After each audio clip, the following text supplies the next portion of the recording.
But there's a key thing in this whole experience which is absolutely essential to understanding Bach, which is to say that in 1917 he himself was diagnosed as having cancer.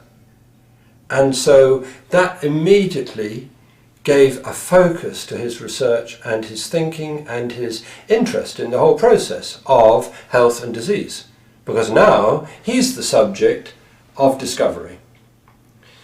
We don't know very much about how this happened, what caused it, or why he survived it, except to say that later he writes about this and he says, if you're happy and you're fulfilling your life's work, then you're likely to be in better health or in good health. So he begins to link actually the emotional state of the person with their potential for survival. And this becomes very important when we study Bach's developmental thinking and how he comes to look at other things. There's various other stages in his story which are particularly relevant and have a particularly strong impact on his thinking. And one of them is the day, the moment, the year when he meets Samuel Hahnemann and would have read his Organon, which is the absolutely sort of seminal work for homeopathy.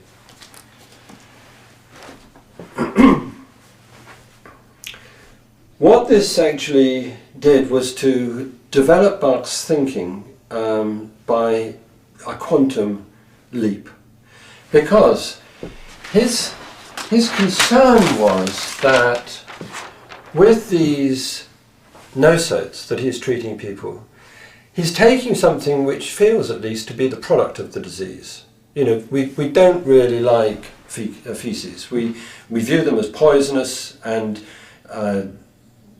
quite rightly. They're the debris we want to get rid of from the body. And the other thing is when he prepares a vaccine and he uses this syringe to puncture the natural sort of membrane, the protective membrane of the body, and put it inside the patient. And with homeopathy, in one leap, he discovers that he can actually take these Bach nosódios and prepare them in a completely different way, which is to say, to make a homeopathic treatment rather than a physical solution for injection. Well, this would be 1920, running through right through the 1920s, for the next 7 years. He's absolutely powering ahead with his discovery of these and working with these Bach nosódios.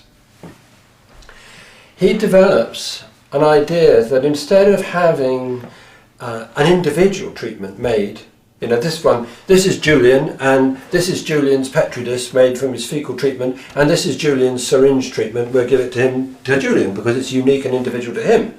And he starts to think, maybe we could actually make what he calls polyvalent vaccines, which would be, there's the word valency again, and which would be appropriate to a group of people. Because he's begun to classify these nosódios, or these bacteria types, according to 7 particular things. He gives them names. I can't remember them all. There's E. coli, there's dysentery,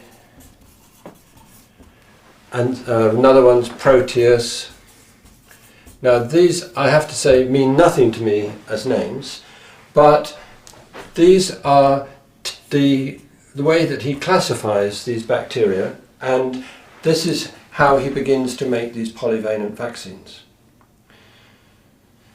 Now, we come to something very, very curious and interesting.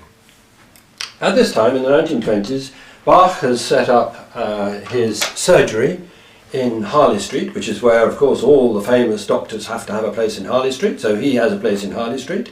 And he begins to say that in the time, he's sitting here behind his desk, right?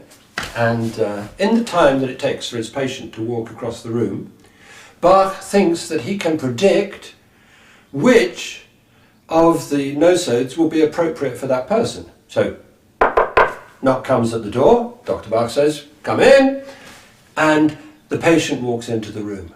Now the way in which the person walks across the room, his whole manner, his presentation, his body, whether he's up, down, fat, thin, whatever it is, Bach begins to be able to view the picture of the body as being an indication for which of these will be appropriate.